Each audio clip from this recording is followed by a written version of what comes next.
जो सवाल पूछेगा वो सदन में नहीं रहेगा। मोदी जी ये ढोंग छोड़ दें सदन की कार्रवाई का, सत्र का, लोकतंत्र का, विपक्ष का। विपक्ष मुक्त हो जाएगा। जब आप विपक्ष को सदन में बोलने नहीं देंगे, संसद पे ताला लगाएं। एक एवरेज कंस्टिट्यूएंसी 15 लाख लोगों की है, किस बिना पे आपने इनको निलंबित कर दिया है? ਸਾਡੇ ਦੇਸ਼ ਨੂੰ ਆਜ਼ਾਦ ਹੋਏ 76 ਸਾਲ ਹੋ ਗਏ, ਪਰ ਕਈ ਚੀਜ਼ਾਂ ਵਿੱਚ ਅਜੇ ਵੀ ਸਾਨੂੰ ਆਜ਼ਾਦੀ ਨਹੀਂ ਮਿਲੀ, ਜਿਵੇਂ ਕਿ ਸਰਕਾਰੀ ਦਫ਼ਤਰਾਂ 'ਚ ਆਮ ਲੋਕਾਂ ਲਈ ਧੱਕੇ, ਬਦ ਇੰਤਜ਼ਾਮੀਆਂ, ਖੱਜਲ ਖੁਆਰੀਆਂ। ਆਜ਼ਾਦੀ ਦੀ ਜੰਗ ਜਿਹੜੀ ਸੀ ਉਹ ਸਾਡੀਆਂ ਅਗਲੀਆਂ ਪੀੜ੍ਹੀਆਂ ਦੀ ਜ਼ਿੰਦਗੀ ਨੂੰ ਸੌਖੀ ਕਰਨ ਵਾਸਤੇ ਲੜੀ ਗਈ ਸੀ, ਨਾ ਕਿ ਇਸ ਗੱਲ ਵਾਸਤੇ ਕਿ ਸਾਡੇ ਚਾਚੇ, ਤਾਏ, ਪਿਓ, ਦਾਦੇ ਸਰਕਾਰੀ ਦਫ਼ਤਰਾਂ ਦੇ ਧੱਕੇ ਖਾਣ। ਸ਼ਹੀਦ ਆਜ਼ਮ ਸਰਦਾਰ ਭਗਤ ਸਿੰਘ ਹੋਰਾਂ ਜੀ ਦੇ ਸੁਪਨਿਆਂ ਨੂੰ ਸਾਕਾਰ ਕਰਨ ਲਈ ਪੰਜਾਬ ਸਰਕਾਰ ਨੇ ਫੈਸਲਾ ਕੀਤਾ ਕਿ ਪੰਜਾਬ ਦੇ ਲੋਕਾਂ ਨੂੰ ਹੁਣ ਸਰਕਾਰੀ ਦਫ਼ਤਰਾਂ ਦੇ ਗੇੜੇ ਨਹੀਂ ਕੱਢਣੇ ਪੈਣਗੇ। ਸਰਕਾਰੀ ਦਫ਼ਤਰ ਖੁਦ ਚੱਲ ਕੇ ਤੁਹਾਡੇ ਘਰ ਆਉਣਗੇ। ਹੁਣ ਸਰਕਾਰੀ ਦਫ਼ਤਰਾਂ ਦੇ ਚੱਕਰ ਕੱਟਣ ਦੀ ਲੋੜ ਨਹੀਂ, ਬਸ ਡਾਇਲ ਕਰੋ 1076 ਅਤੇ ਸਰਕਾਰੀ ਸਹੂਲਤਾਂ ਆਪਣੇ ਘਰ ਵਿੱਚ ਹੀ ਪਾਓ। ਪੰਜਾਬ ਦੀ ਭਗਵੰਤ ਮਾਨ ਸਰਕਾਰ ਤੁਹਾਡੇ द्वार। डिसरप्शन पे, disruption is a form of democracy. आपको याद है किसने कहा था? इनके नेता अरुण जेटली जी ने। क्यों इनके सारे बिल पास होने दें, इतनी बड़ी चूक कैसे हो गई, उस पर चर्चा नहीं होगी। विपक्ष के 33 सांसदों का निलंबन लोकसभा से हो चुका है आज, और जिसमें नेता प्रतिपक्ष लोकसभा में कांग्रेस के नेता अधीर रंजन चौधरी भी हैं। इससे पहले 14 सांसदों का निलंबन, यानी टोटल 47 सांसद निलंबित हो चुके हैं। हमारे साथ सुप्रिया श्रीनेते जी हैं।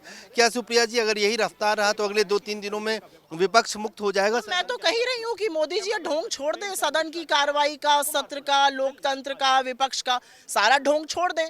मोदी जी वैसे भी सदन में आते नहीं है, वो तो किसी टीवी चैनल पर, किसी अखबार पर बैठकर ज्ञान दे रहे हैं। उनके गृह मंत्री भी ये कर रहे हैं। मोदी जी ये सब ढोंग छोड़ें, संसद पे ताला लगाएं जो वो लगाना चाहते हैं, और फिर आगे की कार्रवाई होती रहेगी। जब आप विपक्ष को सदन में बोलने नहीं देंगे, दोहरे मापदंड अपनाएंगे। विपक्ष कोई दूध पीता बच्चा तो है नहीं कि वहां पे खड़ा है उसको आप लाइन में लगा के सवाल पूछवाइएगा। अगर कुछ आपत्ति है विपक्ष को, ये चुने हुए सांसद हैं, ये 15-15, 20-20 लाख लोगों से द्वारा का रिप्रेजेंटेशन करते हैं। एक एवरेज कंस्टिट्यूएंसी 15 लाख लोगों की है। आपने इन लोगों को किस बिना पे आपने इनको निलंबित कर दिया है? डिसरप्शन पे, disruption is a form of democracy. आपको याद है किसने कहा था? इनके नेता अरुण जेटली जी ने। सबको भूल जाए, उन्हीं को याद कर ले तो बात बन जाएगी। मैं यही सवाल आपसे पूछने वाला था कि डिसरप्शन को एक नया न्यू नॉर्मल है कि disruption means expulsion.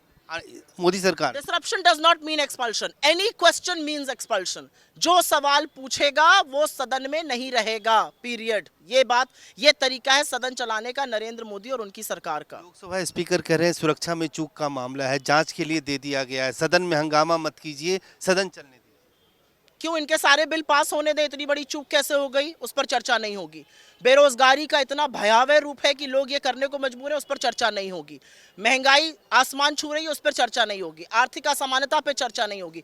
Frustration level आप देख रहे हैं, 74% देश कुपोषित है आज, उस पर चर्चा नहीं होगी। चर्चा किस पर होगी? जो बिल ये पास कराना चाहते हैं। ऐसे सदन नहीं चल सकता है। साफ तौर से सुप्रिया श्रीनेते, जिस तरह से लगातार संसद के भीतर सांसदों का निलंबन हो रहा है, अब तक कुल 47 सांसदों का निलंबन हो चुका है, जिसमें 46 लोकसभा के हैं और 1 राज्यसभा के हैं। ऐसे में विपक्ष ये सवाल पूछ रहा है कि क्या सिर्फ सदन के अंदर हंगामा करने मात्र से सांसदों का निलंबन जारी रहेगा? कैमरामैन फिरोज के साथ अजय झा, दैनिक सवेरा, दिल्ली। जो सवाल पूछेगा वो सदन में नहीं रहेगा। मोदी जी ये ढोंग छोड़ दें सदन की कार्रवाई का, सत्र का, लोकतंत्र का, विपक्ष का। विपक्ष मुक्त हो जाएगा। जब आप विपक्ष को सदन में बोलने नहीं देंगे, संसद पे ताला लगाएं। एक एवरेज कंस्टिट्यूएंसी 15 लाख लोगों की है, किस बिना पे आपने इनको निलंबित कर दिया है? डिसरप्शन पे, disruption is a form of democracy. आपको याद है किसने कहा था? इनके नेता अरुण जेटली जी ने। क्यों इनके सारे बिल पास होने दें, इतनी बड़ी चूक कैसे हो गई, उस पर चर्चा नहीं होगी।